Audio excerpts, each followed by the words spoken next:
Приветствуем наших подписчиков и гостей канала Код Изобилия. Друзья, мы вас всех приветствуем в изобилии и достатке. Сегодня в этом видео мы с вами уделим внимание практикам на привлечение удачи.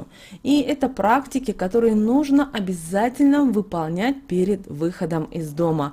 Что это за практики и для чего они предназначены? Для того, чтобы делать их каждый день, далее в этом видео. А прямо сейчас подпишитесь на канал Код Изобилия, ставьте лайк этому видео. Обязательно в комментариях к этому видео напишите «принимаю» и «благодарю».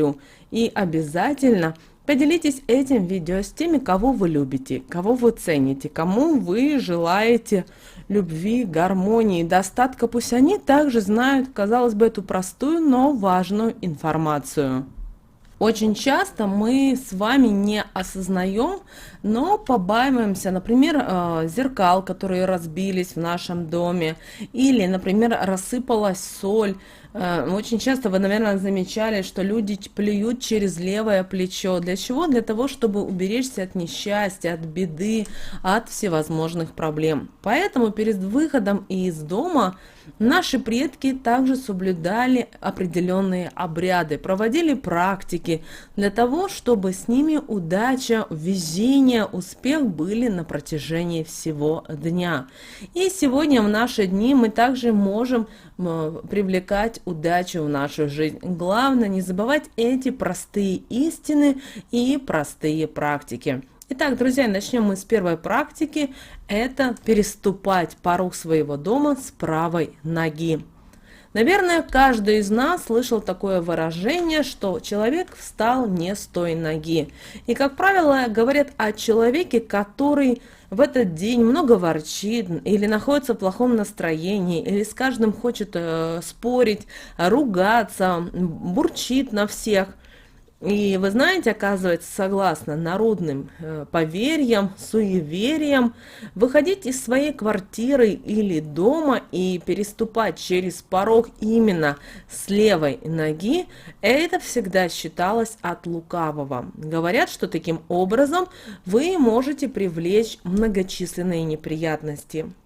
Да, возможно, вы, смотря это видео, не верите в подобные вещи, но вам ничего не стоит обезопасить себя, последовав простому правилу, особенно если в этот день, например, вам предстоит какое-то сложное и важное дело, которое точно, стопроцентно требует от вас и везения, и удачи. Следующая практика, которую мы рекомендуем вам проводить, это погладить угол стола.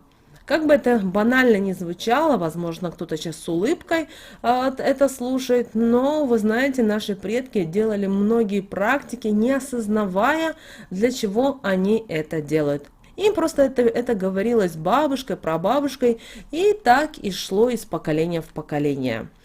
И даже некоторые считают, что перед дальней поездкой непременно надо ласково погладить угол стола. Для чего? Для того, чтобы все сложилось как надо. Кроме того, лучше запомните отправляться в путешествие лучше всего в среду или в четверг, потому что эти дни наиболее благоприятны для такой цели. И постучать по косяку, покидая свой дом, трижды постучать по дверному косяку в древности означало попросить помощи у добрых духов, которые живут в дереве, из которого такой косяк был сделан.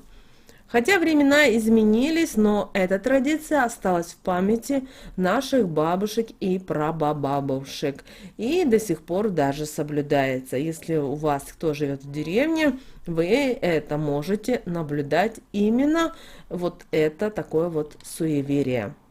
Следующее, когда вы встречаете на улице симпатичную девушку, обязательно с ней поздоровайтесь, для того, чтобы в этот день было вам легче добиться успеха в делах, а грядущий день оказался радостным.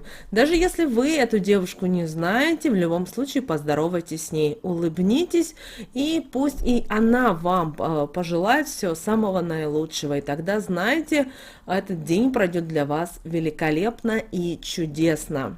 А вот повстречать по пути нищего или беременную женщину тоже считается добрым знаком, особенно если у вас получится им в чем-то помочь.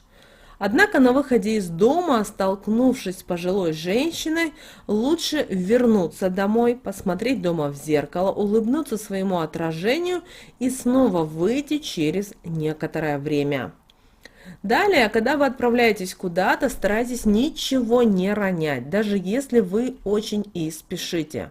Не мойте полы перед выходом и не подметайте, чтобы не отпугнуть удачу. Кто-то сейчас скажет, а разве так можно перед выходом из дома, например, на работу, подметать пол или мыть полы? Вы знаете, наши женщины, они все умеют делать в своей жизни. Тут она убирает, тут она с подругой говорит, тут она еще умудряется прическу делать и так далее.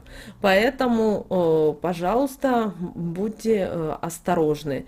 И если в момент сборов кто-то спрашивает вас, куда вы идете, всегда отвечайте на Кудыкину гору. И также вы можете на это отвечать, когда, например, вы идете или едете куда-то, вас спрашивают знакомые, друзья, без разницы кто. Говорите на Кудыкину гору. И согласно этому поверью, вы открыто иначе сообщаете миру о своих планах и рискуете получить наказание от Вселенной за излишнюю уверенность в благополучном исходе событий. Поэтому не старайтесь никогда рассказывать, куда вы идете, что вы будете делать, насколько вы покидаете свой дом или квартиру. Чем меньше людей вокруг вас знают, тем лучше. А уже по приезду или после того, как событие произошло, вы можете и эту новость рассказать. Вы знаете, по этой же причине издревле на Руси желали успеха словами «ни пуха, ни пера».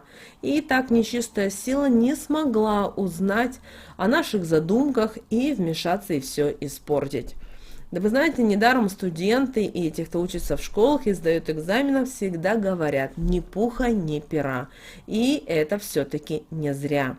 И далее, друзья, еще одна практика, которая может вам помочь и привлечь удачу в вашу жизнь, это ножки стульев нужно ставить вверх. Конечно же, с домашней мебелью и предметами интерьера связано много достаточно примет. Например, во время застолья лучше никогда не занимайте чужое место, так как нельзя садиться и рядом с пустым стулом, иначе вас ждут неудачи. Ну, а если вы собираетесь, например, на собеседование или скоро сдаете важный какой-то экзамен, прежде чем отправиться на это мероприятие, переверните все табуретки, стулья в вашем доме или квартире. Так вы сможете привлечь положительную энергию, и светлые силы помогут вам в решении сложной задачи.